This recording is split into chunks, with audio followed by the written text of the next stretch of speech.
Meus queridos, cá estamos nós para mais um vídeo. O meu nome é Diogo Borges e hoje voltamos a ter o privilégio de contar com o Célio Barros. Muito bem-vindo novamente ao Descobre Astrologia, Célio. Eu que agradeço muito a oportunidade, sempre bom divulgar a informação e quem tem um interesse em divulgar a informação como ela é, não como as pessoas criam expectativas para que ela seja.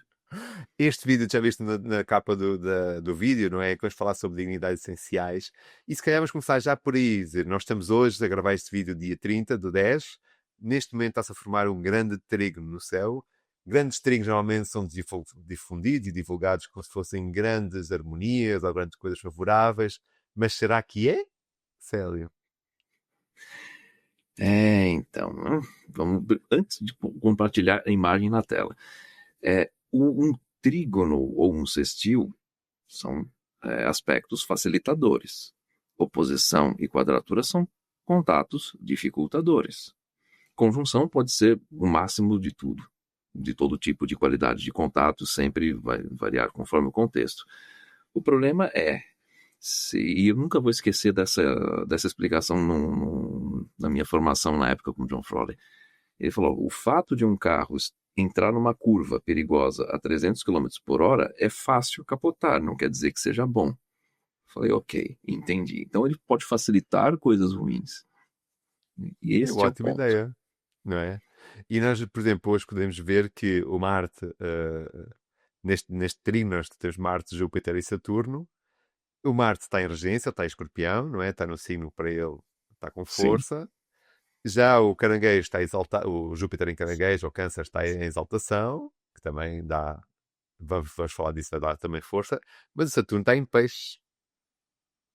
Sim, tá aqui a imagem. Isso é um mapa calculado para aqui.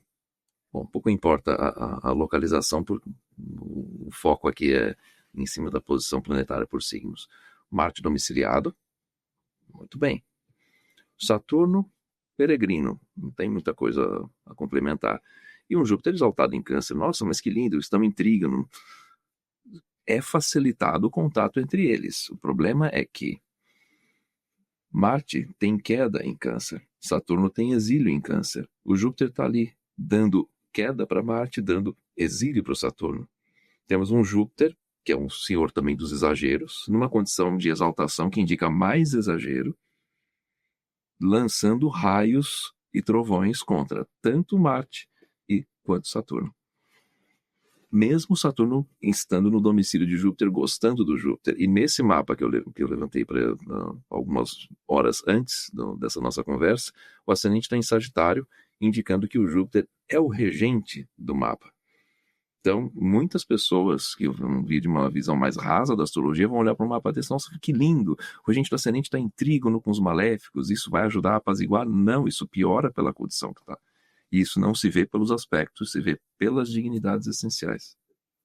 Dignidades essenciais são o protocolo básico para se entender a força de ação de cada planeta e, através das recepções, a qualidade de interação entre os planetas. E eu acho que isso realmente é uma das perguntas que surge muitas vezes quando nós estamos a estudar astrologia, quando estamos a dar aulas de astrologia, quando há em contato com quem está a começar a estudar astrologia, que é como é que se sabe que um planeta expressa as suas qualidades mais harmónicas ou mais desafiantes? Tcharam! Chegamos então às dignidades essenciais, realmente esse protocolo que nos ajuda a entender isso de uma forma muito mais clara e objetiva, de forma objetiva. E há uma tabela, Célia, não sei se tem por aí à mão uma tabela que é a tabela-chave para nós, que nos vai guiar aqui nesta conversa, que é a Já tabela buscando das aqui. dignidades essenciais. E essa é a tabela Dignidade de Doroteus. Para A quem bela. nunca viu isso, vai ficar sempre assustado, porque a maioria das pessoas tem medo de tabelas. Eu entendo perfeitamente. Toda a gente vai ter sempre uma relação com tabelas como algo a ser memorizado, como nos tempos difíceis da escola, com as contas, as operações matemáticas, etc. Não é para pensar desse jeito. Isso é o nosso GPS astrológico, é onde toda a trama da análise do mapa se manifesta. Na primeira coluna, os 12 signos. Na segunda coluna, escrito domicílio. Na terceira, exaltação. Depois tem um conjunto de 3 colunas, que são as triplicidades, 5 colunas que são os termos, mais 3 colunas de face, mais uma coluna de exílio e uma coluna com a queda. O que é importante entender é que da esquerda para a direita existe um decaimento de força de ação do planeta. Então, o ponto mais forte vai ser aqui. Exaltação parece até mais forte, mas não é tanto. Triplicidade está ótimo. Termos está um básico necessário. Face é meio que uma dignidade de emergência, ou de sobrevivência. Exílio é o oposto do homicídio, queda é o oposto da exaltação. Tá, mas gente, como é que se usa isso? Então, a primeira coisa, o planeta está em Áries, ele está no domicílio de Marte. Se é o próprio Marte que está em Áries, ele está ótimo. Se é o próprio Sol, ele está exaltado e está na triplicidade diurna. Se for um Júpiter, ele está na triplicidade noturna e se tiver até 6 graus, ele está também nos próprios termos, e assim por diante. Então, aqui, termo não vai ter que decorar tudo isso. A ideia é sempre ter a mão, isso acessível, e também na mandala do mapa, se puder exibir todas as dignidades o máximo possível, sempre ajuda bastante. Mas a ideia é que, conhecendo esses pontos, a gente já consegue entender a força de ação no planeta. Então, aquele mapa do céu de hoje, que o Marte está em Escorpião. Vamos olhar aqui. Escorpião está no próprio domicílio. Ótimo. O que mais? Tem triplicidade noturna. Está em 25 graus. Não tem, estaria nos termos se estivesse no início. Se tivesse também até 10 graus, estaria na própria face. Está na face de Vênus, está no exílio da Vênus e na queda da Lua. Peraí, mas se isso aqui é uma dignidade fraca, isso daqui é uma debilidade forte, então uma anula a outra? Não, ele tem algo, um pouquinho de algo positivo, assim como a Vênus, né? Um pouquinho de algo positivo aqui, mas algo muito negativo. Tem até algo mais positivo também, com a Vênus em Escorpião, que ela está na triplicidade. Mas ela não está bem ali. Mas quem está ali não é a Vênus, é o Marte. Mas tem uma informação importante em relação a Vênus. Quem estiver em Escorpião, no caso Marte, ele está muito forte, ele dá triplicidade para Vênus, ele dá, se tiver mais no final ali, no caso, está 25 graus, ele dá face para Vênus, mas ele também dá exílio. Então ele tem coisas que ele dá de positivo para Vênus, mas no geral dá uma recepção bem negativa para ela. É mais ou menos como aquele discurso: você gosta de determinada pessoa? Olha, ela é até uma pessoa interessante, mas tem tantos problemas e tal, e tal, e tal. Aí a gente começa a montar o que muitas vezes pode-se dizer a fofoquinha da rede de intrigas dos assuntos do mapa. Que às vezes tudo Exatamente. parece estar tão fácil, por que aquele assunto não, por que aqueles projetos não acontecem, por que as coisas não se desenvolvem? Porque existe uma relação complicada entre esses pontos. E a tabela de dignidades é a única que vai conseguir mostrar esses caminhos em ação. Excelente, Célio. Eu acho que isso é super interessante e isso responde àquela pergunta, reparo que eu estava a fazer. Muitas pessoas não entendem como é que se com o mapa e dizem, olha, como é que este sol está forte, este sol está fraco, o que é que, onde se está no sítio. Então é isso, né? Nós vamos agarrar no ponto, vamos àquela tabela, por exemplo, no Sol, na Lua, na Vênus, em todos os planetas, vamos àquela tabela e cruzamos a informação e vamos perceber se aquele ponto, se aquele planeta, naquele sítio específico, ele está fortalecido, está debilitado. E isso ajuda-nos a nós termos uma ideia do enredo que aquele planeta está-nos a contar. E se calhar, para quem nunca ouviu falar disto, Célio, vamos tentar falar um pouco sobre cada uma das dignidades, só para dar uma visão geral, pode ser? Acha bem? Sim, sim, claro. É sempre. Bom, a própria astrologia ela tem como base a analogia, pensado lá dos tempos termorrígio, né, dizer, os tempos primitivos, não? Os tempos mais antigos, antes da escrita, em que já existe, inclusive, eu adoro essa imagem, isso aqui, a caverna de Lascaux,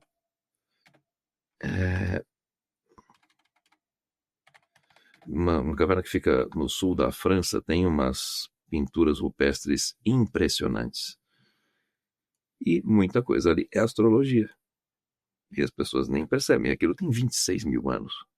É daquelas coisas que a história nos devolve ou apresenta, que os astrólogos ficam de coração cheio e quem gosta do conhecimento, eu disse astrólogos, mas provavelmente quem gosta do conhecimento e de dar as honras ao passado, fica de coração cheio e percebe que há coisas realmente mágicas que nós temos nos nossos antepassados. Exatamente, eu vou compartilhar uma imagem exatamente disso. Isso está na caverna de Lascaux, tem aproximadamente 26 mil anos. É o touro e as Pleiades aqui em cima. É impressionante. E aqui à esquerda tem o Órion. Na dúvida, podemos pegar uma outra imagem com melhor resolução, que vai justamente indexar a posição das estrelas. Está na proporção. O desenho tem 26 mil anos e é proporcional. Então, assim, a astrologia tem muito mais do que 26 mil anos, porque isso já era observado há 26 mil anos, ou seja, podemos, com segurança, podemos olhar para uns 50, 80, 100 mil anos atrás. Por uma questão muito simples, a ideia é termos um calendário para entender as 4 qualidades primitivas: quente, seco, frio, úmido. Bom para plantar, bom para caçar. Aquele lobo que vem comer nossa colheita vai vir nessa época, não vai? Isso sempre acontece quando o búfalo está subindo junto com o sol, então é bom para colher. É esse tipo de coisa. É um calendário, é um marcador de tempo. Tempo e automaticamente associado com eventos. Foi a melhor forma de se guardar um registro de eventos. Eles não tinham planilha Excel na época. Pois é, né? O mind map, coisas desse tipo. Então, a ideia é história. A história, a aventura, a saga, os detalhes, que vão variando conforme várias culturas, se adaptando, se apropriando umas coisas das outras, óbvio, mas sempre existe um miolo, um centro, um pilar que não se altera, apesar das outras roupagens, que são coisas que vão se alterando ao longo do desenvolvimento das diversas culturas, sistemas políticos, etc, etc, e circunstâncias também. Não existe uma astrologia que vai dar as mesmas informações de contexto para a região do Marrocos, que também sirva para o extremo norte da Europa ou qualquer outra coisa do gênero. Mas existem referências que são compartilháveis, que são sempre as mesmas. E esse é o lado mais interessante dentre tudo que mexeu para mim na astrologia. E os planetas e as dignidades, como é que entram nisso? Aí vale a gente fazer uma pequena a vantagem de se querer estudar vários idiomas, né? Os antigos chamavam de estrelas fixas e os planetas eram estrelas errantes, aqueles que estão lá, não exatamente à deriva, mas dentro daquele caminho da eclíptica. Opa, agora aquela bolinha vermelha está passando ali no meio daquelas estrelas. E quando fazia contato, dependendo da estrela errante que fazia contato com aquilo, falou, opa, agora o negócio ficou muito sério. Marte fez conjunção com Algol ou coisas desse tipo, né? E ao longo de milênios o pessoal vai anotando isso. Só que não tinha um nome, era estrela fixa e estrela errante. Em grego, estrela errante é Ester Planitis. Planitis é errante. Passa a chamar só de errante, planeta virou uma corruptela disso. Tipo, a história é sempre muito mais simples do que a gente pensa. O ser humano quer saber se está bom para procriar, para plantar, para colher, se vai ter água, se não vai. É sempre para resolver os problemas. E aí entra um link daquilo que conversávamos antes, que é o principal cerne da questão. A astrologia é aquele observador antigo com a luneta, avisando os perigos que estão por vir, principalmente os perigos, porque as coisas boas estão na nossa mão para começarmos a gerar resultados. Os antigos vinham e falavam, opa, tá chegando uma tempestade. Não, mata o mensageiro, deixa a tempestade chegar e nos pegar de surpresa. Não, né? Mas hoje a astrologia foi muito corrompida, então a ideia do trabalho com essas dignidades, que a gente já vou entrar no assunto, com as estrelas, o movimento dos planetas, é justamente ter uma ideia do terreno, das coisas que estão mais prováveis de acontecer, né? E os planetas são melhores marcadores disso, assim como o Sol e Lua também. E, obviamente, ascendente, aquilo que está ascendendo no horizonte, meio do céu, poente, enfim, o que está visível, o que não está visível, o que está exposto, o que não está exposto. E as associações vão se formando a partir desses relatos, dessas percepções, dessas observações, a um ponto que aí realmente eu fico muito intrigado como conseguiram desenvolver sistemas geométricos e às vezes irregulares, como no caso dos termos, ao ponto de se chegar naquela tabela, que é uma coleção de várias observações e de várias dignidades. Eu não tenho certeza, acho que o templo de Dendera tem os regentes porteiros no teto. Por acaso não tenho a certeza absoluta. Não é? A ver-se a parte das faces, não é? Que tem já a separação por 10 dos decanatos, mas a dos termos não sei precisar. Né, isso é uma coisa bem, bem interessante mesmo. E, assim, as faces são babilônicas, ou seja, tem conexão com a astrologia suméria, né? É incrível. E tem conexão até com a questão da língua suméria também. Então, se Porque calhar vamos começar por aí, vamos perceber melhor o que são as faces de Célia. Ok. Vamos começar por Geralmente aí. eu ficava muito incomodado quando eu lia o Lilly. E assim, eu posso ter cometido uma gafe imensa, eu assumo o risco aqui. Mas é que assim, a associação foi tão precisa que eu falei, eu duvido que isso seja por acaso. O que acontece? Ah, principalmente referências desses autores clássicos, né? Clássicos medievais e renascentistas também. Todos sempre comentando que a face é uma dignidade muito fraca, ela é uma dignidade. O Lili comenta, com um homem prestes a perder sua casa. Eu falei, não entendi direito. Ok, uma dignidade fraca. Para mim, mas é melhor do que nada. Ok, entendi. Não está errado, mas estava incompleto. Até o dia que me caiu uma grande informação aqueles acasos deliciosos, que é a importância de se estudar vários idiomas, não para ser fluente neles, mas para a gente ter a capacidade de fazer associações de modos diferentes de se pensar. E uma das coisas que eu sempre quis entender, por um motivo meio óbvio, era a importância da língua suméria e tentar conseguir, um sonho de consumo é tentar conseguir ler textos astrológicos direto do sumério. Tem um motivo isso. Eu nunca vou esquecer um documentário que eu assisti na televisão nos anos 90 sobre a história do jazz.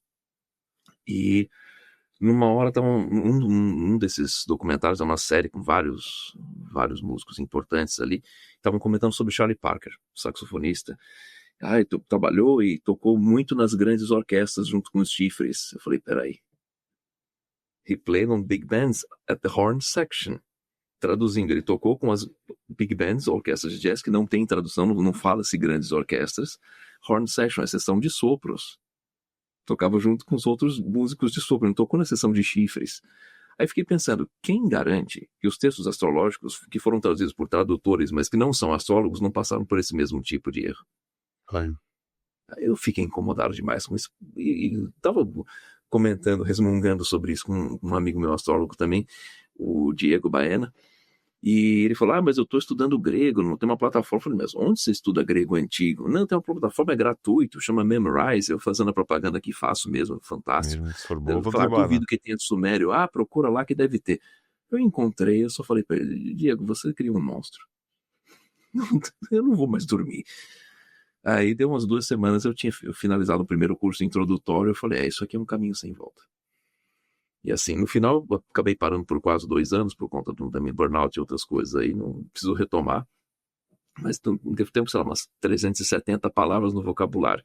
Só que assim, o porquê de se estudar essas coisas? Como uma língua muito antiga, e é o catálogo mais antigo que se tem hoje de referência de material, de conteúdo de astrologia, tem uma referência do modo de pensar. E aí a gente começa a entender um pouco melhor essa construção. A primeira epifania foi a, a associação que existe da Lua com a prata. Prata, em sumério, é Kugbabar, brilho branco. Okay. Pronto. Já está. Não precisa fazer grandes reviravoltas mentais para chegar no conceito. O conceito é muito objetivo. Eu falei, eu preciso mais disso. Aí eu comecei a mergulhar em outros cursos de sumério na plataforma também. E aí eu encontrei uma coisa que me deixou bem surpreso. Quando você se refere a juramento, testemunho, dou fé, é até interessante, existe uma expressão, não sei se existe essa expressão em Portugal também, no Brasil, fala, eu dou minha cara a tapa. Exatamente, sim. E isso tem referência na língua suméria. Quando você fala, eu vou fazer um juramento, eu viro o meu rosto para, eu dou a minha face. Eu falei, interessante. Aí eu juntei isso com uma informação que tem um tanto quanto deslocada ou muito resumida no livro do Al-Biruni, The Book of Instructions and the Elements of the Art of Astrology. E ali ele comenta sobre a face de informação realmente útil. Ele comenta, acho que 2 parágrafos bem, bem curtos, mas um me chamou muita atenção. Ele falou, isso aqui serve mais para astrologia mundial, decretos, militares. Eu falei, peraí, o militar está dando a cara, está dando o rosto para o governo. Isso é importantíssimo. Então, o senso de coletividade. E é uma coisa que acontece com muitas pessoas, que a gente até trazendo uma análise um pouco, uma reflexão mais psicológica para isso, foi entender que a face é aquilo que você faz quando entra numa situação de emergência. Quando soa o alarme, quebra o vidro e aperta esse botão, é a face que vai agir. Tipo, não tenho mais nada a perder mesmo, só tenho isso para me agarrar. Aí você consegue entender também esses movimentos de fanatismo coletivo e tal, tudo isso tem relação com face. Uau, incrível. A partir desse momento eu passei a olhar, ok, o eclipse está acontecendo, ó, dica de astrologia mundial para quem quiser comprar meu curso, que eu ainda vou gravar isso, mas já está a dica aqui. Vai acontecer um eclipse. Ok, qual é o regente da face? É um regente de face, é uma face de Saturno? Pode esperar fome, seca, dificuldades.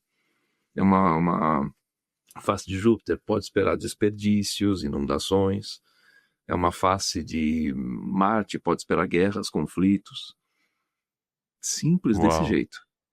E a gente nem percebe essas coisas. Ah, não, a face é uma dignidade fraca. Olha, ela é uma dignidade guardada na caixinha com vidro de seguro. Só aperta esse botão em caso de emergência, né? Então seria urgente da face do planeta.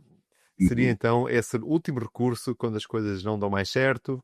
Dispara, vai-se viver a proposta do planeta que teve na face. Olha que interessante.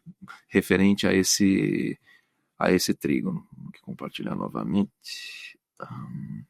Aí vemos o Marte. O Marte numa face de Vênus. O Saturno numa face de Marte. O Júpiter numa face de Lua. Como está a Lua no momento? Gostando do Saturno, mas o Júpiter odeia o Saturno. Opa, temos uma coisa complicada aqui. O Marte machuca a Lua também, porque ele está na queda da Lua, gostando muito de uma Vênus que odeia, que está muito forte e odeia o Marte.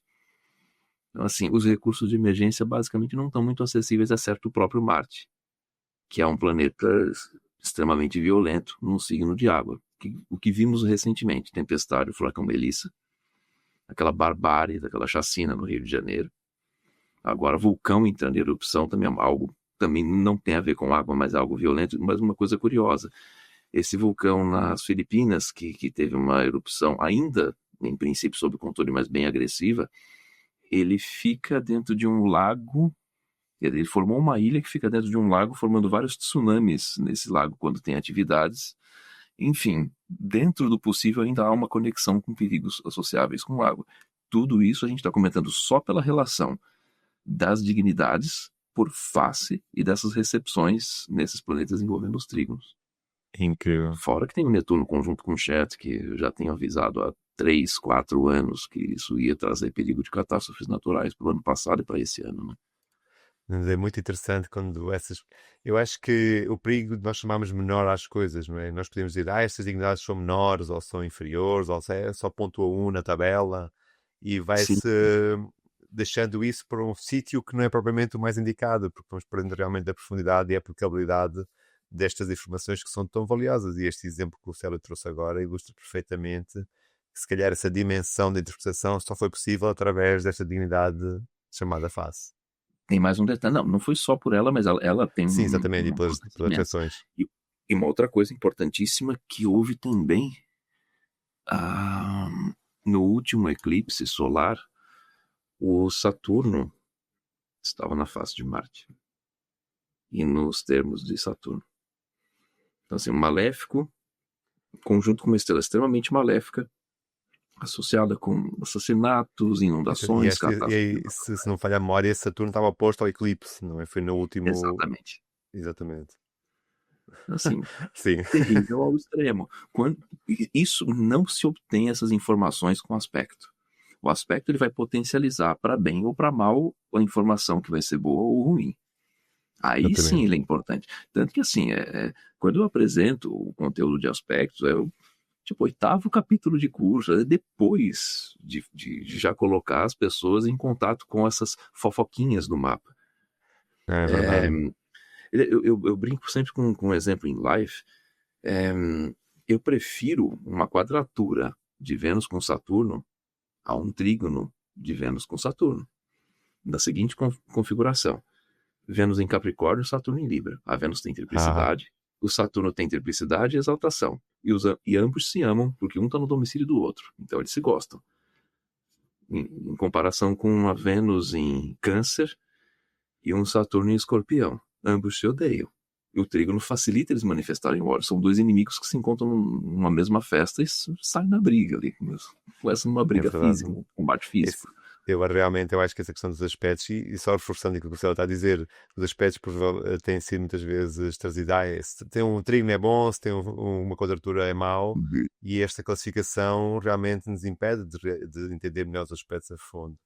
Célio, já Sim, vimos as faces, obviamente nós poderíamos ficar aqui o resto da tarde, o resto do vídeo, só falar das faces, mas se calhar agora vamos saltitar até aos termos, porque realmente sim, sim. seria das dignidades o mais estranho. O mais Não é difícil, estranho. o mais Não é diferente. estranho. Não é estranho. Eu gosto aqui eu gosto de novo a questão da importância de se estudar línguas, idiomas, e porque a profissão não é apenas profissão de tradutor, mas sim chamada tradutor e intérprete. E aqui vem um caso desses. Quando eu lia o livro no curso do John Florey, né, lendo o livro dele, ele falava: um planeta na própria triplicidade, ele está ok. Ok na língua inglesa tem um significado diferente do ok na língua portuguesa. Não sei na diferença do português do Brasil para o português de Portugal, Mas deve ser mas idêntico. acredito que sejam mais próximos do que em comparação com a língua inglesa. O ok na língua inglesa, tipo, está tudo certo, não há problema nenhum. No Brasil, a ideia de se utilizar o ok é tipo, tá suficiente, Ok. é o básico. Então, assim, o termo é isso. Um planeta nos próprios termos, ele tem um básico. O que é o básico? Se eu te perguntar o que você comeu no de jejum há 3 semanas atrás, provavelmente você não vai lembrar, ou vai lembrar porque come sempre a mesma coisa na rotina. Não tem nada de especial, mas ficaria muito mal se não tivesse comido nada e passasse fome. Exatamente. O termo é Boa. isso. É o sanduíche, é um biscoitinho, uma bolachinha, um suco, algo simples e básico que resolve aquela necessidade pontual que não tem muito destaque e acaba, por consequência, sendo uma dignidade menor. Ok, ela não está num ponto de destaque, mas ela é uma peça fundamental para que as coisas funcionem. Boa. Se o óleo do carro não está ainda dentro do prazo, você precisa trocar, você calibrou o pneu, são esses pequenos detalhes que a gente não olha, mas que se faltar vai fazer diferença. Só a diferença. Eu não sei se o Célio quer buscar outra vez o mapa do Trígono 2 para falarmos dos termos, já agora aproveitando o mesmo mapa, porque assim serve de referência, e tentar explorar então os termos destes trígonos, ou destes três planetas em trígono. O que acontece? O Marte está nos termos de Saturno, o Saturno está nos termos de Marte, ou seja, existe uma recepção mútua aí por termos, e o Júpiter está nos termos de si mesmo. Ou seja, o Júpiter não conversa com Marte, com Saturno, nem para resolver questões básicas. E lembrando que o Júpiter está no exílio de Saturno, ou seja, ele odeia visceralmente Saturno e dá queda para o Marte. Queda eu sempre entendo como uma tristeza, uma frustração. Então, não exila, esse trígono não salva, esse trígono só reforça essa hostilidade que existe entre eles. Exatamente. E já Enquanto agora, Marte e Saturno dão as mãos. exatamente isso que eu ia pedir ao Célio para comentar, imaginando um planeta que esteja nos próprios termos, imagina o Marte nos termos de Marte, ou Saturno nos termos de Saturno, reforça essa expressão desse planeta. Uhum. Acho que- Exatamente. Exatamente. E quando É há um esta. reforço suave? Sim. Se fosse um reforço por domicílio, seria quase uma busca por uma simbiose. Exatamente. Né? Como aquele exemplo que eu comentei, uma Vênus em Capricórnio e um Saturno em Libra. É uma simbiose quase isso. A quadratura é uma dificuldade. Eu cito isso como exemplo da minha relação com a minha namorada. Ela mora no Brasil, eu moro na Noruega. Ok, existe uma distância. Isso não muda o sentimento que um tem pelo outro. Esse é o ponto. as excepções, elas são exatamente o sentimento, digamos assim, que um planeta vai ter por outro, que um assunto regido por uma determinada casa vai ter pelo assunto regido pela outra casa. É um sentimento de atração? É forte? É fraco? É um sentimento de repulsa? É um sentimento misto? Um gosta muito, o outro gosta pouco? Um ama e o outro odeia? Ou nem se enxerga? Um só gosta, o outro é indiferente? Tudo isso a gente explica sem aspecto. Incrível. E já agora, não sei se o Célia tem no seu conhecimento esta questão da divisão desigual dos termos, mas realmente seria, esse é um pouco diria de estranho, será das dignidades menos convencionadas, nesse sentido de cada termo tem tamanhos diferentes e isso é uma das coisas realmente diferenciadoras desta dignidade. Isso eu fico devendo, não faço a menor ideia. É uma falha minha de não ter Não é só pesquisado. sua. Eu acho que realmente é um dos assuntos que nós sabemos as fontes, por meio da informação que eu tenho, começamos a Uhum, perceber que isso já está escrito em certos livros, mas não há propriamente uma explicação assim uhum. certa e dita porque é que foi feito desta forma. Nós começamos a ter acesso às informações já assim a partir de alguns livros mais antigos. Maravilhoso. Já sabemos também um pouco agora sobre termos, sabemos sobre faces, e realmente faces é uma das coisas que é muito, muito interessante. Deixa-me dizer-te, eu também não sei se o Célio concorda com isto. Há pessoas que chamam de canatos às faces, há pessoas que diferem de canatos e faces. Sim, sim, há uma diferença. A referência principal das faces é que elas seguem a ordem caldaica de regência. Decanatos, que eu me lembre, eles têm uma referência mais da astrologia indiana, e eu vi uma tabela há muito tempo, e os regentes eram, por exemplo, de Áries, primeiro Marte, depois Sol, o regente do Exatamente. próximo signo de fogo, e depois E Júpiter, Júpiter. regente do próximo signo de fogo, e assim por diante com os outros signos. Ou seja, é uma regência completamente diferente, uma aplicação acho que diferente também. Eu não vi isso muito. E assim, embora o Alberuni fale sobre os cuidados de não confundir decanatos com faces e muitas vezes acabarem sendo chamados pelo mesmo nome por conta da divisão ser igual, mas os caminhos interpretativos são diferentes. Exatamente.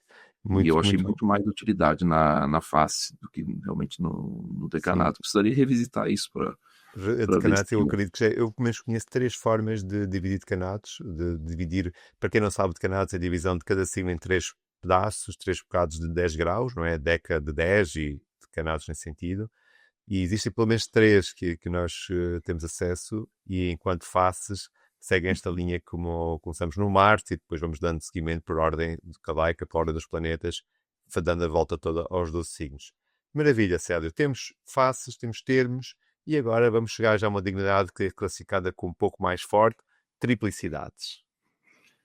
Eu tenho uma referência interessante para comentar sobre as triplicidades, que é uma analogia enfim, uma ideia minha de analogia para função prática.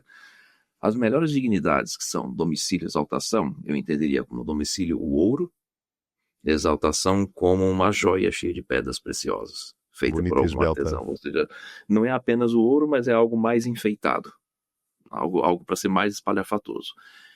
As triplicidades eu enxergo como o aço.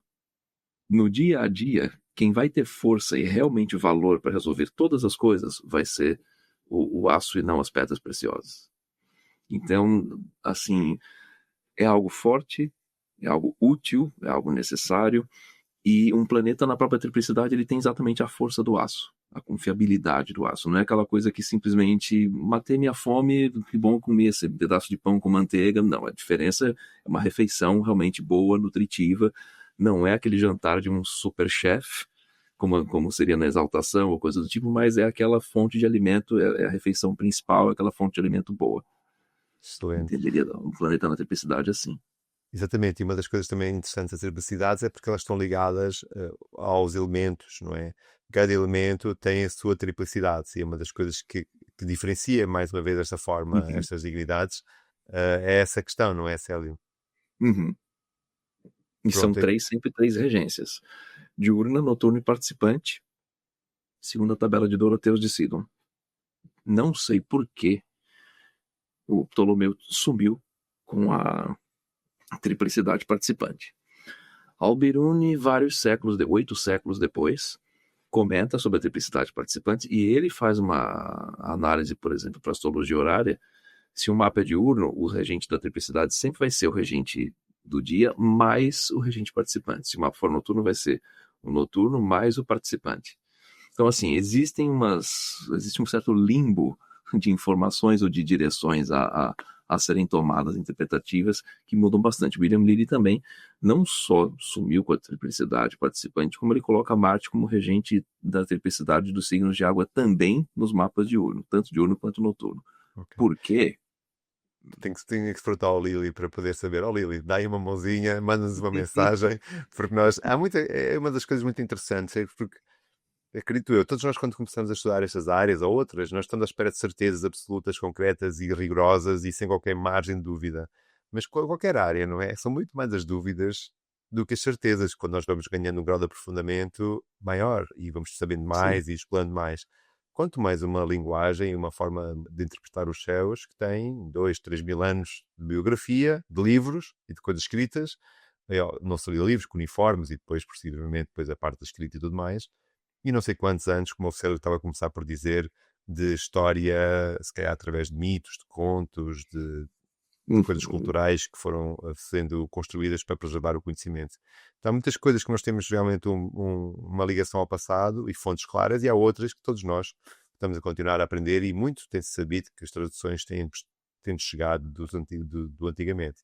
Então, só para trazer aqui uma ideia de triplicidade, todos os planetas em signos de fogo têm o Sol, o Júpiter e o Saturno, então aquilo que vai ditar vai ser o elemento do signo onde o planeta estiver colocado, e isso depois vai nos ajudar a entender a triplicidade.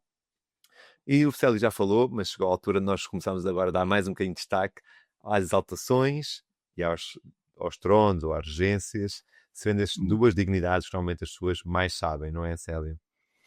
Sim, e eu vou falar sobre a exaltação e dos perigos da exaltação. Mas a exaltação é uma dignidade enorme, fantástica, forte. Não é bem assim. Como costuma... eu adoro fazer a citação desse... É um meme muito famoso no Brasil, né? Então a exaltação é sempre boa? Mais ou menos. É isso que eu poderia dizer. Porque a exaltação ela carrega uma carga muito grande de expectativa. É o gato que arrepia o pelo para parecer maior do que o que ele realmente é. Excelente. Se o que analisarmos no mapa que envolve a exaltação, seja por um planeta com essa dignidade, ou, no caso Júpiter, desse mapa de hoje, ou um planeta recebendo exaltação do outro, a gente tem que entender que existe uma dose de exagero. Exatamente. É muito interessante, e se calhar vamos pegar no Júpiter de hoje. Eu acho que o Célio já trouxe ali atrás algumas ideias, mas quer falar mais um pouco o que seria, por exemplo, o Júpiter em Câncer, em Caranguejo, hoje? Que exageros é que ele podia simbolizar?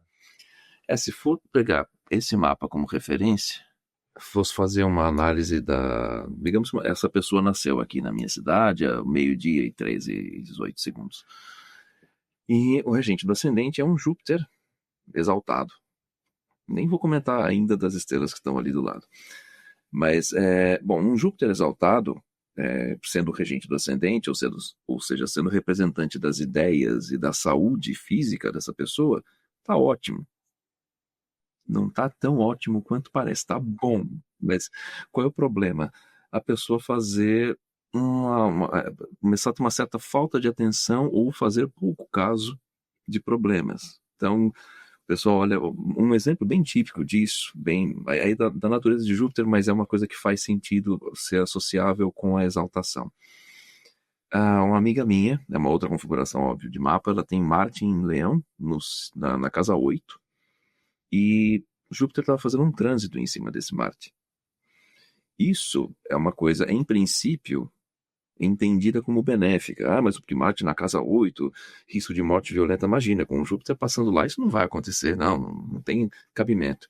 Pois é, ela mora na França, foi visitar a mãe que mora no interior do Brasil, na cidade de Campo Grande, um calor absurdo, horas de avião, aí chegou em casa cansada, viagem cansada, passando meio mal, meio tonta, estava quase 40 graus a temperatura, né? Ela acho que foi Eu não lembro qual foi a época do ano, mas enfim, é sempre calor nessa região lá do Brasil, região centro-oeste. E ela ficou muito mal, ficou meio de cama. No dia seguinte era sábado. Sábado é uma tradição em muitos lugares no Brasil de se fazer feijoada, comida super pesada. Comeu feijoada, continuou passando mais mal. E já fazia 2 dias que, além desse mal-estar, ela tinha uma cãibra. E essa cãibra não passava. Chegou domingo, a cãibra piorou. Ela decidiu ir para o hospital. Não era uma cãibra, era uma trombose. O Júpiter faz pouco caso dos problemas. Então, esse é um lado maléfico de Júpiter que ninguém fala. Não é que o Júpiter ele é benéfico. O Júpiter é um expansor, mas ele é um inconsequente. E vamos lembrar que a doença, o cancro, né, o câncer também é uma doença que se expande. E não é uma coisa benéfica. Então, assim, a gente não pode associar o que se chama no Brasil, uma venda casada de conceitos. Existe esse conceito da expansão, mas a expansão é expansão para todos os lados. Assim como a exaltação. A exaltação ela é um exagero. Quando o exagero é bem-vindo, que ótimo, é fartura. Mas muitas vezes pode ser entendido como desperdício. Então, aqui no caso, é um desperdício de saúde ou um desperdício de ideia. Pode ser um sujeito que nasceu nesse mapa hipotético pode se tornar um falastrão. Assim, muito existe interessante. esse risco. É mais fácil isso. Porque a pessoa ela não tem a noção que ela passou do ponto. Ela estourou o cano, como se diz no Brasil. Não, mas Então, eu isso acho pode isso ser péssimo. E assim, muito aquela história, interessante. expectativa sempre vai trazer uma frustração na mesma proporção. Elas são irmãs gêmeas siamesas. Onde uma vai, a outra vai junto com a mesma intensidade. Sempre. Esse é um perigo da exaltação. Mas, ok, o que é o lado bom da exaltação que as pessoas mais conhecem? Só para fechar a ideia aqui. É o excesso. Então, quando que um excesso pode ser interessante? Numa situação de competição, por exemplo.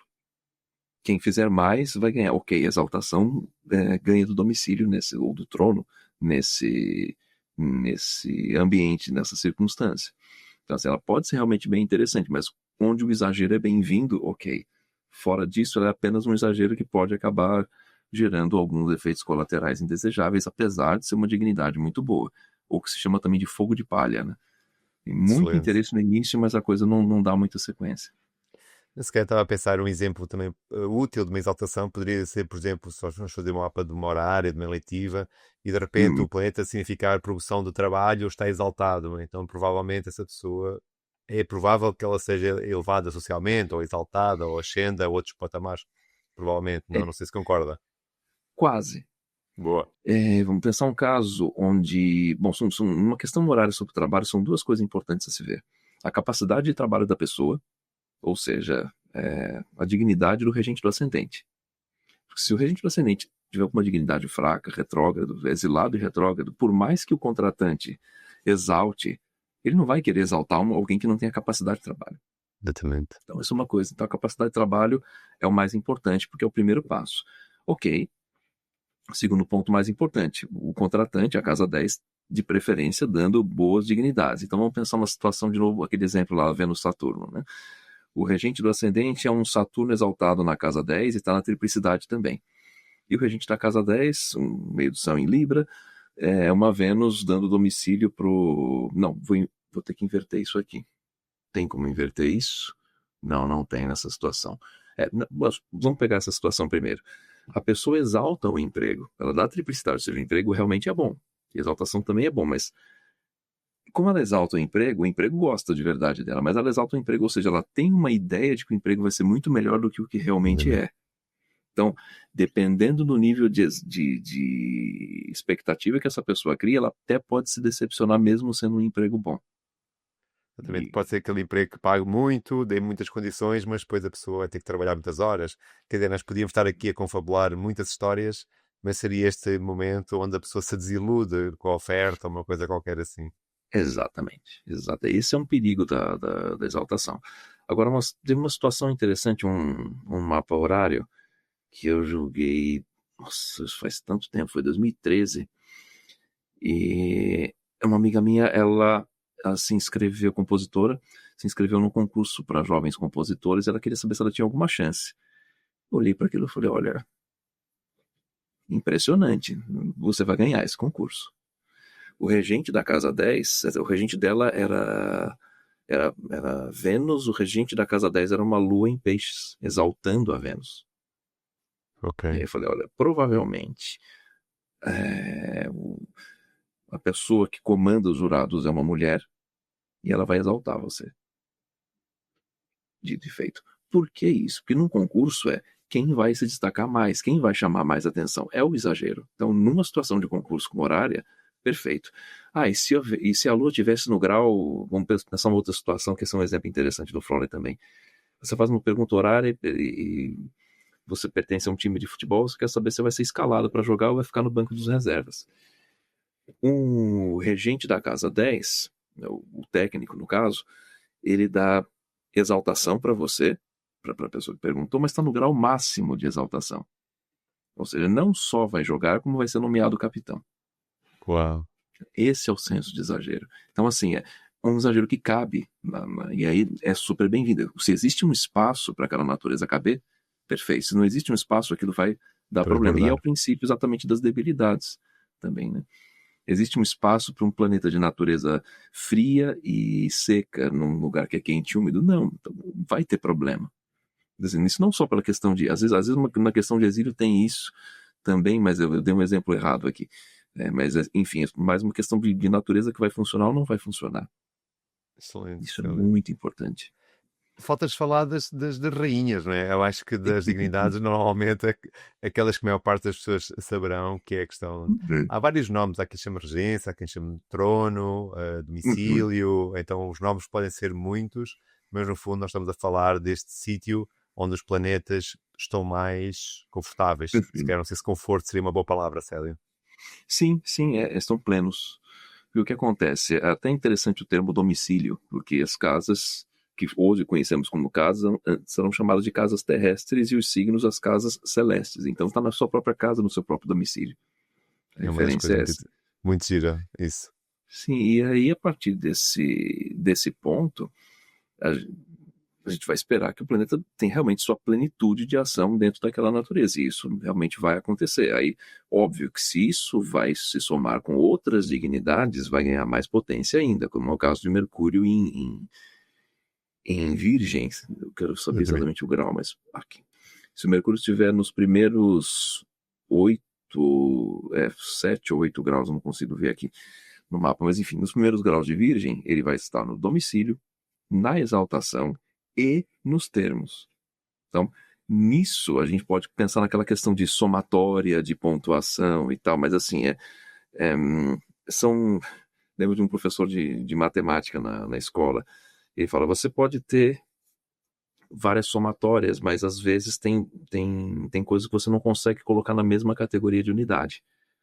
Então, eu falo, você pode somar 2 bananas com 2 maçãs. Você tem 2 bananas e 2 maçãs, ou no máximo 4 frutas, mas são 2 frutas diferentes. Então, tem coisas que pertencem a classes distintas. Então, essa somatória de pontos para cálculo de Almuth e outras coisas assim até faz sentido. Mas, para entendimento geral, são exatamente a natureza da emergência, do básico cotidiano resolvido, do básico do dia a dia que faz as coisas acontecerem, do ponto de máxima expectativa ou realmente grande poder e valor de ação. Excelente, Óbvio, né? quanto mais puder ter de tudo isso, melhor. Que é, por exemplo, Marte no início de Escorpião, ele tem domicílio, triplicidade, termo e face, só não tem exaltação. Ele Fica está super, lindo, super potente. fica um Marte super potente. Mas agora, também uma das coisas que pode ser muito interessante, se calhar se esse Marte estiver por dentro representar o inimigo, então pode ser que não seja tão benéfico. Exatamente, essa potência, eu sempre brinco, a pessoa fala, eu tenho Vênus em Libra na 12, isso é melhor para mim? Não, você está dando muita força para os seus inimigos ocultos. Exatamente. Pode usar uma outra, sei lá, um Júpiter também, Sagitário na 12, é o Superman numa jaula de Kryptonita. Isso não tem muito que ele possa fazer, né? Isso é muito interessante, porque quando nós começamos a procurar o ser bom e mau, é muito difícil, porque cada caso é um caso, cada mapa é um mapa, circunstância é circunstância, e nós se percebemos profundamente os temas e depois saber conjugá-los no mapa é realmente o mais importante. Célio, falou rapidamente, vamos só calhar falar rapidamente das debilidades. Falou ali atrás que, obviamente, quando o planeta está no signo, mas vamos desenvolver se calhar um pouco mais isso. Já percebemos tudo aquilo que favorece ou pontua ou acresce aos planetas, não é? Já falamos hoje das regências, dos tronos, exaltação, triplicidades, termos e faces. Então, todos estes sítios podem favorecer a expressão daquele planeta. Uhum. Já sabemos que exaltação pode dar uma expressão mais exaltada ou mais hiperbolizada, uma hipérbole, uma coisa assim meio grandiosa demais. Mas pronto, e há outros sítios onde os planetas, de alguma forma, tendem a expressar-se de uma forma mais debilitada. Uhum. E então eles são o exílio e a queda. Queres trazer de alguma forma aqui um exemplo? Eu não sei se agora neste momento nós temos algum planeta no céu que esteja em queda ou em exílio, que se possa dar como exemplo. Não, no momento. Sim, tem. É de exílio. Antes de Ok. começar a falar disso, é interessante falar sobre os pontos em comum. Boa. Ambas são debilidades. Em ambos os casos, um planeta vai funcionar mal. A diferença é a qualidade desse mau funcionamento. É aqui que entra a diferença. Por exemplo, aqui o Mercúrio é o único planeta que está mal no céu no momento. Ele está em exílio, ele está em Sagitário. Ele está do lado oposto do qual ele rege, que seria Gêmeos. Assim, está em uma condição muito complicada de ação. Nem tudo está perdido. Ele pode quebrar o vidro e apertar o botão de emergência que ele tem face. Então, ele tem alguma capacidade de ação, mas ele está muito debilitado, mesmo tendo alguma capacidade de ação. A gente pode pensar como aquele soldado que levou um tiro, está cego de um olho, mas ainda consegue lutar, mas ele está péssimo. Então, assim, o fato de conseguir fazer alguma coisa não quer dizer que ele esteja bem. E eu sempre gosto desses exemplos, porque assim, a vida ela vai ter uma série de favorecimentos e desfavorecimentos. E isso, assim, quem quer buscar uma harmonização astrológica para saber qual é o saldo final, desculpa, tá buscando estudar contabilidade e não sabe. Contabilidade é diferente de astrologia. Eu posso falar até porque eu tenho formação técnica em contabilidade, mas é um raciocínio que busca um saldo final. A gente não tem um saldo final, a gente tem um conjunto de informações, muitas vezes conflitantes, e o que vai fazer com que a gente consiga tirar bom proveito de um mapa é justamente entender, principalmente onde estão os pontos mais fracos, porque é sempre no ponto mais fraco que o muro vai ceder. É ali que precisa de mais reforço. Excelente. Eu lembro de uma vez uma descrição de uma situação dessas, de aviões da Segunda Guerra Mundial que iam para a batalha e vários voltavam com muito arrebentados na fuselagem, mas nenhum vinha com problema no leme. Então é óbvio que o leme é o problema, porque nenhum conseguiu retornar quando levou tiro no leme. É esse olhar que a gente tem que ter. Qual é o ponto fraco? Porque o ponto forte voltou machucado, mas ele está forte o suficiente para conseguir sobreviver aos machucados.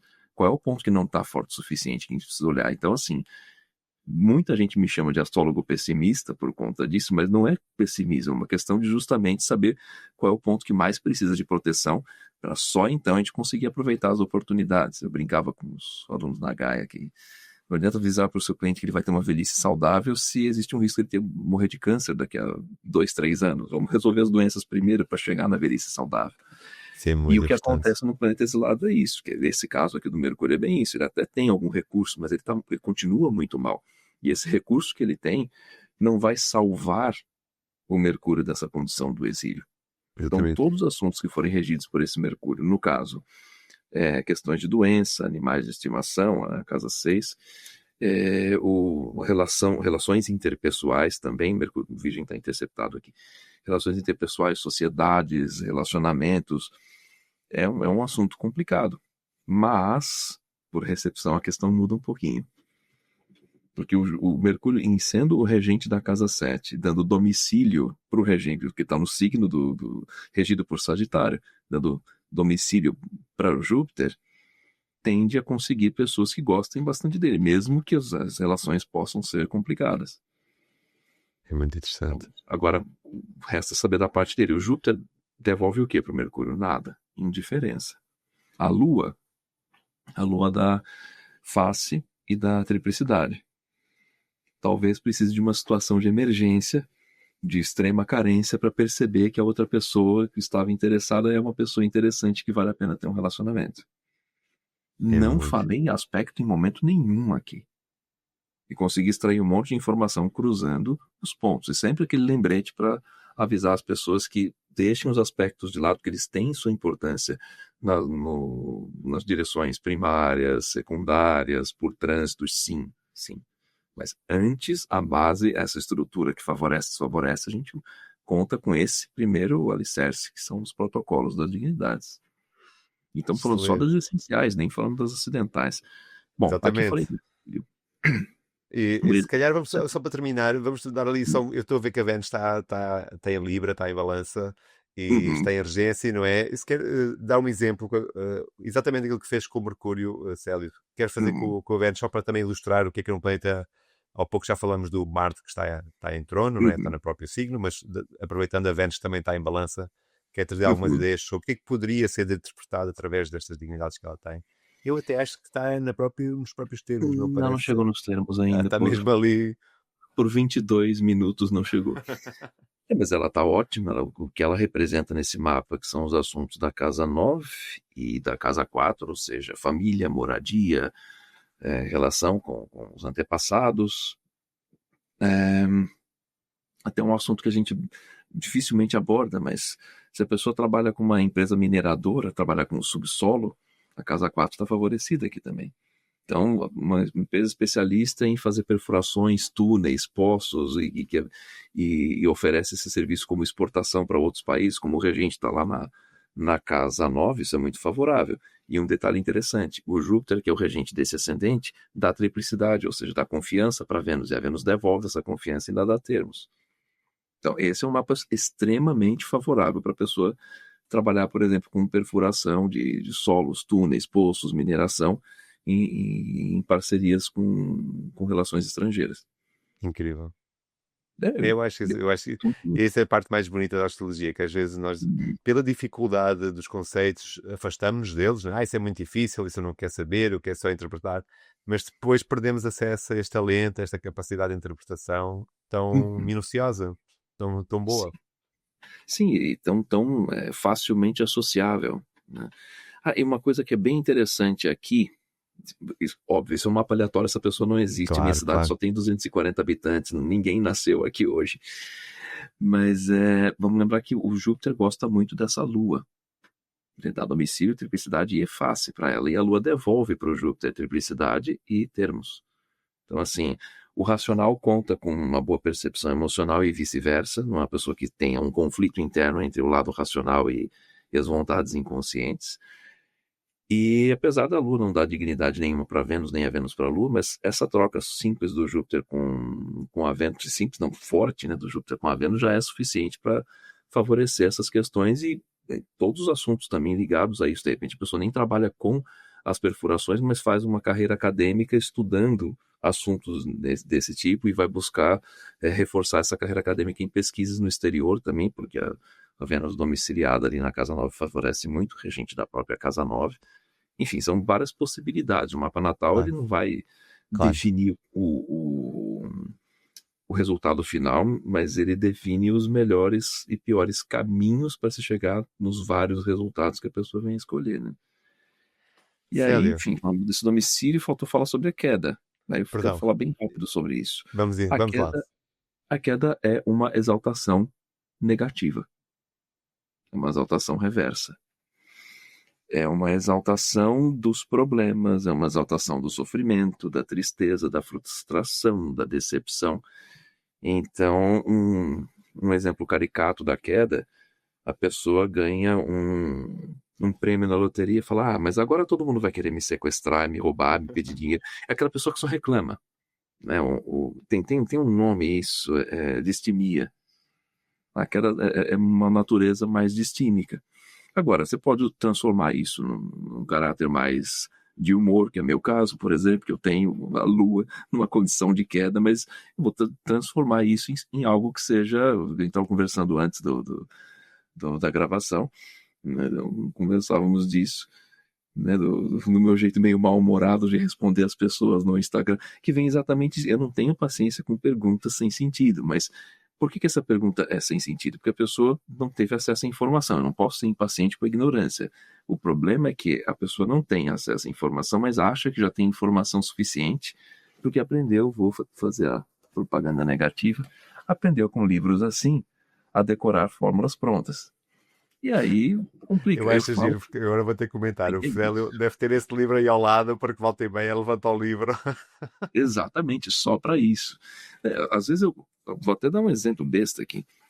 Ah, nossa, meu Deus, Lua em quincúncio Sol em conjunção com Marte, trabalhador, intrépido, tem força de vontade e garra, é mesmo? E se estiver na casa 12? E se tiver o Marte exilado e o Sol peregrino em conjunto ainda com Estela Algol? Gente, a quantidade de informações, não pode sair jogando esse monte de informação assim. E as pessoas querem esse tipo de resposta e, infelizmente, mídias como o Instagram amam isso, né? A gente Exatamente. faz um malabarismo e contorcionismo de edições para conseguir fazer o conteúdo caber em 1 minuto para dentro de 24 horas se perder e as pessoas acabarem entendendo a coisa errada, né? É realmente. Porque não existe um pensamento multicamadas e a astrologia tem a arte da astrologia, é exatamente essa paciência, né, como se fosse um bonsai, né, e ao mesmo tempo como fosse a poda de um bonsai, e ao mesmo tempo também todo esse raciocínio reflexivo que um livro desse já chega destruindo, não abre nem espaço para reflexão.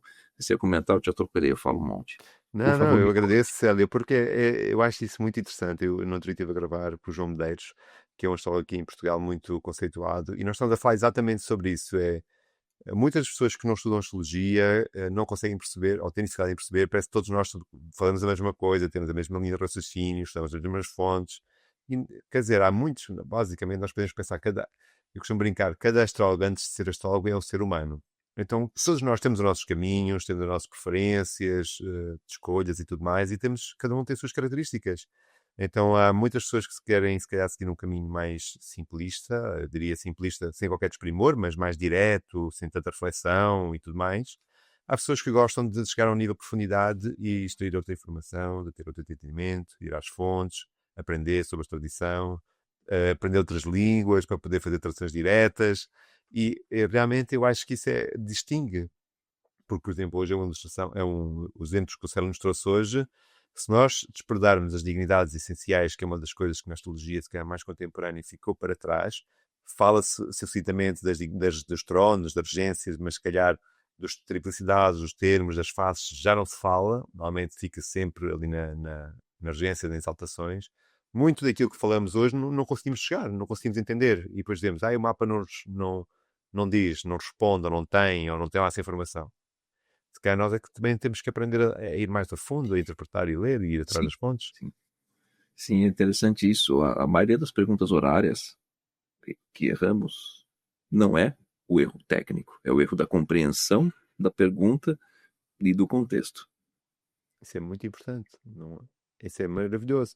É isso que eu ia perguntar, Célio. Quem quiser saber mais sobre estas dignidades e outros tantos assuntos de astrologia, eu sei que vai abrir o seu curso em breve, então, mediante quando tu estiveres a ver este vídeo, pode ser que já esteja aberto, pode ser que não esteja aberto, mas quando é que o Célio pensa abrir a próxima turma do seu curso de astrologia, Célio? Final de novembro ou começo de dezembro. Ainda não defini uma data, mas eu estou para definir e foi ótimo me colocar essa prensa contra a parede para definir logo, porque realmente tem mais pessoas pedindo. E o link é o link do meu site, celiobarros.com. E Exatamente. já entra para uma lista de espera para poder receber as divulgações com a data certinha, por e-mail, todos os e-mails explicando o processo, o conteúdo do curso. O que existe lá dentro? Muita coisa, e assim, é um curso para quem quer se profissionalizar e entrar no mercado. Tem certificado? Ok, tem um certificado da Hotmart, mas eu sou uma pessoa prática. O certificado não faz de você profissional. O conhecimento, a experiência, sim. Tendo isso como base, o curso tem hoje em torno de umas 500 horas de material. É muita coisa mesmo. E assim, tem uma parte básica que deve ter 12 horas, onde eu apresento exatamente essas técnicas, muito exercício em cima das dignidades, com aplicação prática disso. E depois vem a parte que eu gosto, que são as mentorias. Tem um acervo de mentorias, várias mentorias de 3 a 4 horas de duração, desde início de 2021, semanais. Então, assim, é muito material. E uma coisa que eu costumo brincar com os alunos, não existe aquela ideia mágica de que, de acordo com a sua evolução, a vida vai dando desafios maiores. Eu adoraria que fosse verdade. O pior mapa que eu vi na minha vida apareceu Na minha primeira live, que eu comecei a dar uma olhada rápida nos mapas com Superchat, tinha Eu 8 acho que indícios de já, suicídio ali. exatamente, Eu, já nos contou no outro vídeo que foi assim o mapa da sua vida. o que eu fiz? Eu trouxe esse mapa para os mentorandos. Eu falei, a vida não vai esperar você estar pronto para lidar com essas coisas. Não seja mais uma pessoa que falou para essa mulher que ela tinha um mapa abençoado porque tinha vários trígonos. O mapa dela é terrível. Então, assim, seja essa pessoa que vai avisar isso, porque ela vai falar, ah, ufa, então realmente eu não estou ficando louco, existe alguma coisa acontecendo aqui.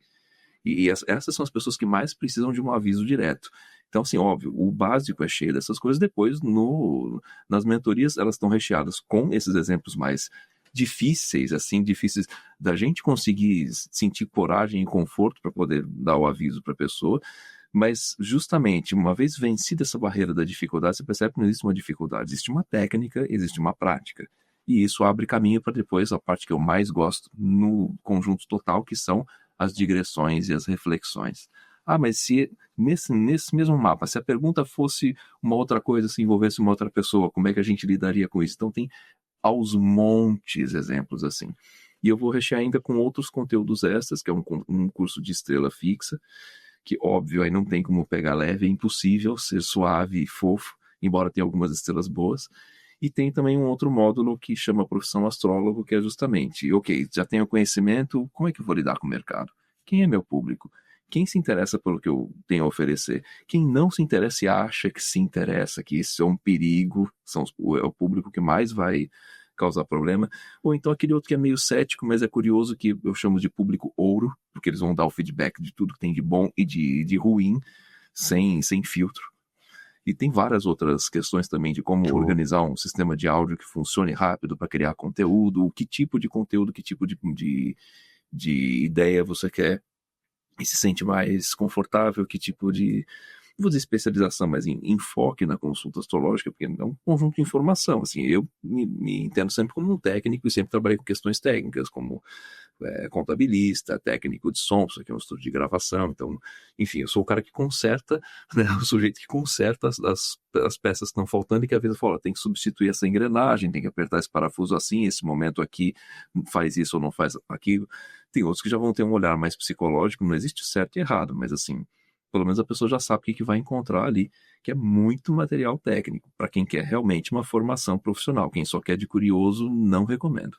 Exatamente. Mas se quiser, como hobby, tem muito tempo para estudar, aí também pode. Mas lembrando que a intenção não é ser um curso bonitinho e fofo. Sou eu sentado nesse cenário aqui, às vezes lendo alguma referência para não esquecer nenhum detalhe, e muita lição, muito exemplo, muita prática, além de também encontros bimestrais para tirar dúvida diretamente comigo no Zoom e que ficam depois arquivados. Uau. Então, se tu quiseres ter acesso a isto tudo, já sabes, vai até celiobarros.com.br, será, Célio? Não, não tem .com.br? BR, só ponto .com. Ok, perdão. Então, .com, e tu vais poder inscrever-te. Se o curso estiver aberto, aceder diretamente à página de compra do curso e do Hotmart e depois segues adiante, ou ficar na lista de espera para a próxima edição, mediante o momento que tu chegares ao site do Célio. Célio, é sempre realmente um gosto e é sempre um até já, porque tantas outras coisas nós podemos ficar aqui a falar. É sempre um gosto falar consigo, Célio. Muito, muito, muito obrigado. Prazer imenso meu, também, e da minha parte, eu me sinto muito à vontade e instigado a falar mais do que eu falaria se eu tivesse que pensar em criar algum conteúdo por conta. Muito obrigado. E já agora, se ficares com alguma dúvida, gostarias que o Célio, ou um tema, outro tema no futuro, quem sabe, nós convidamos outra vez o Célio para ver a Descobre Astrologia, deixa nos comentários, porque tenho a certeza que não vai ser a última conversa, pelo menos por mim não, e vou fazer o máximo para trazer o Célio mais vezes aqui ao canal. Um grande abraço, um excelente dia, até ao próximo vídeo aqui no Descobre Astrologia.